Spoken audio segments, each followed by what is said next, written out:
Pizza কিন্তু আমরা কম বেশি সবাই অনেক বেশি পছন্দ করি, আর সেটা যদি ঘরোয়া উপকরণে মাত্র 3 মিনিটে ঝটপট বানিয়ে নেওয়া যায় তাহলে কেমন হয়।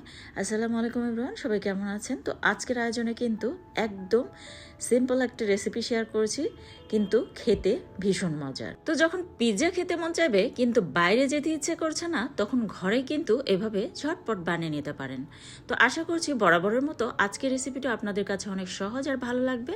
আর ভালো লাগলে পেজ ফলো করে সাথেই থাকবেন, আর ইউটিউব চ্যানেল থেকে দেখে থাকলে সাবস্ক্রাইব করে আমাকে সাপোর্ট করবেন, আর ভিডিওতে অবশ্যই একটি লাইক দিতে ভুলবেন না। তো যেহেতু আমরা ব্রেড পিৎজা বানিয়ে নিচ্ছি, তো তার জন্য অবশ্যই কিন্তু ব্রেড লাগবে, আর আমি স্লাইস ব্রেড নিয়েছি আর ব্রেডের সাইডের অংশটা কেটে নিচ্ছি। আপনারা চাইলে সাইডের অংশটা রেখেও দিতে পারেন, শুধু দেখার সৌন্দর্যের জন্য কিন্তু আমি সাইডের অংশটা কেটে নিলাম। আর এই সাইডের অংশটা দিয়ে কিন্তু ব্রেড গামস বানিয়ে নেওয়া যায়।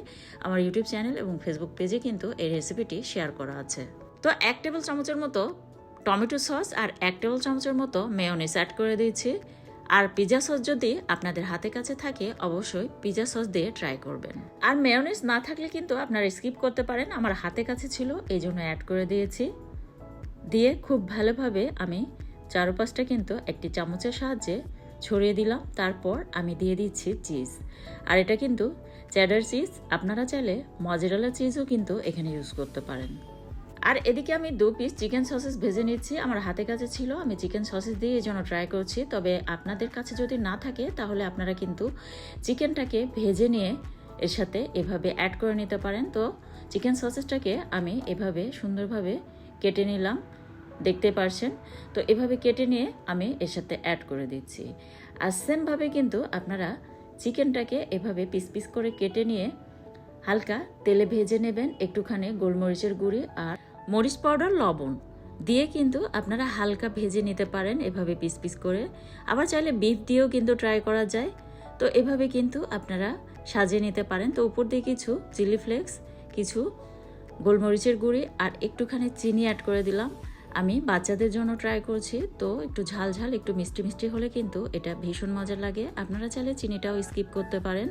তারপর আবারও মেয়োনিজ লাগিয়ে নিলাম, আপনারা চাইলে কিন্তু টমেটো সসও এভাবে লাগিয়ে নিতে পারেন। তারপর এপাশ ওপাশ 2 মিনিট করে আমি এটাকে ভেজে নিচ্ছি। আপনারা চাইলে কিন্তু এখানে বাটার দিয়েও ভেজে নিতে পারেন, কিংবা হালকা তেল কিংবা অলিভ অয়েল দিয়েও কিন্তু ভেজে নিতে পারেন। তো অলরেডি এটা কিন্তু ভেজে নেওয়া হয়ে গিয়েছে। আর অবশ্যই খেয়াল রাখবেন চুলার পাওয়ারটা একদম মিডিয়াম টু লো পাওয়ারে রেখে কিন্তু এটাকে ভেজে নিতে হবে, তা না হলে কিন্তু উপরের সাইডটা পুড়ে যাবে। তো আমার চিজটা কিন্তু একদম মেল্ট হয়ে গিয়েছে, দেখতে পাচ্ছেন। তো আমি এখন একটি ছুরির সাহায্যে এটাকে কেটে নিলাম। ক্যাপসিকাম, ব্ল্যাক অলিভ, পেঁয়াজ, টমেটো এসব দিয়েও কিন্তু উপরের সাইডটা আপনারা সাজিয়ে নিতে পারেন। তো বাচ্চাদের জন্য কিন্তু আমি এত কিছু ইউজ করি নাই, দেখতে পাচ্ছেন। আর র্যাপিং পেপার দিয়ে আমি উপর সাইডটা সুন্দরভাবে র্যাপ করে নিয়েছি। তো আশা করছি রেসিপিটি আপনাদের কাছে অনেক সহজ আর ভালো লেগেছে।